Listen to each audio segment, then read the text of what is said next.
Tropicgem is the name of our label, and I pretty much coined the term, and I wanted something that was unique, but at the same time represented who we were, our background, our culture, and also represented us as how I see my sister and I as women. And pretty much tropic is taken from the word tropical, and we're from the tropics, which is the Caribbean region of Antigua and Barbuda. Don't forget Barbuda. And gem really represents my sister and I. We think we're a priceless commodity, and we think we're the next big thing. So we felt that gem represented us as women, and what we stand for from a business and creative standpoint, and tropic just represents our background and where we're from culturally. And Tropicgem. About 2004 to 2007 to about now, and I've been a diplomat, a tourism officer, all while trying to be an artist, as well as entering two of the most notable international pageants, namely Miss World and Miss Universe, in addition to doing my music. And right now I'm in a place where I'm sort of making the decision between working, full-time behind a desk, working for my country, which is such a good thing, and which I enjoy doing, but I'm caught between that and my love for music, and I feel like I'm sort of making that transition out of work, but I feel like I'm in a place now where my music certainly has, come around full fold, and I'm like ready to be that artist. So I'm concentrating on my craft musically 100% now, and there's no turning back at this point. So it's raw for me. I've had some dark moments, and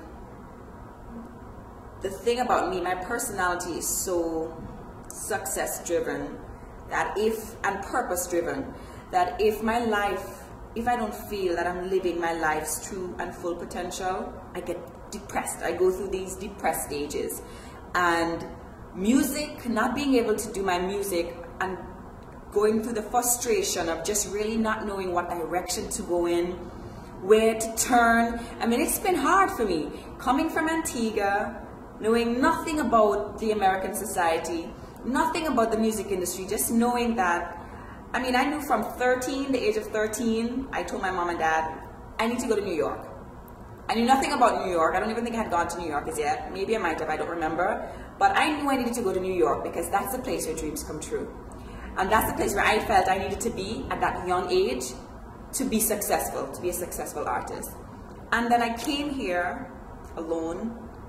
I had to go through culture shock, weather changes and all that stuff, which was hard for me. I was constantly sick. I was miserable for about the first year or so, and overcame that, and then kept meeting so many people who, claim to be in the music industry, claim to be a producer, claim to know this person, that person, and just being disappointed over and over and over and over again. And that was like a wake-up call for me too, because I then realized that, this thing is not going to be as easy as I thought it would be. I didn't think it was going to be easy, but I didn't think it was going to be this hard, and not being able to, just feeling hopeless and kind of lost, really took me to a place where I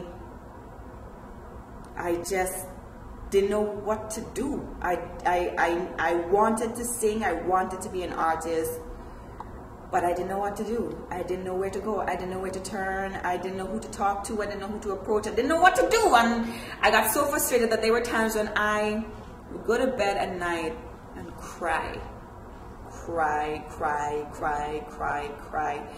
non-stop, cry myself to sleep, basically. And I had a lot of those moments, where I thought that my dream would never come true, where I thought that this is just never gonna happen. And there was a part of me that kind of accepted that at one point, but now I'm back, and I'm creating opportunities for myself. It's very humble, and it's because of who my parents were, especially my dad, because he came from extremely humble beginnings. I mean, my dad was a farmer, then he learned a trade and then got into construction.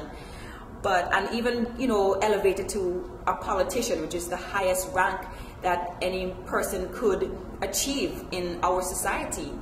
And he did all that with really no degree or no, you know, strong educational foundation or background. And when I look at my dad and I see the person that he is today, he's the reason why I know that I can do this, because he did.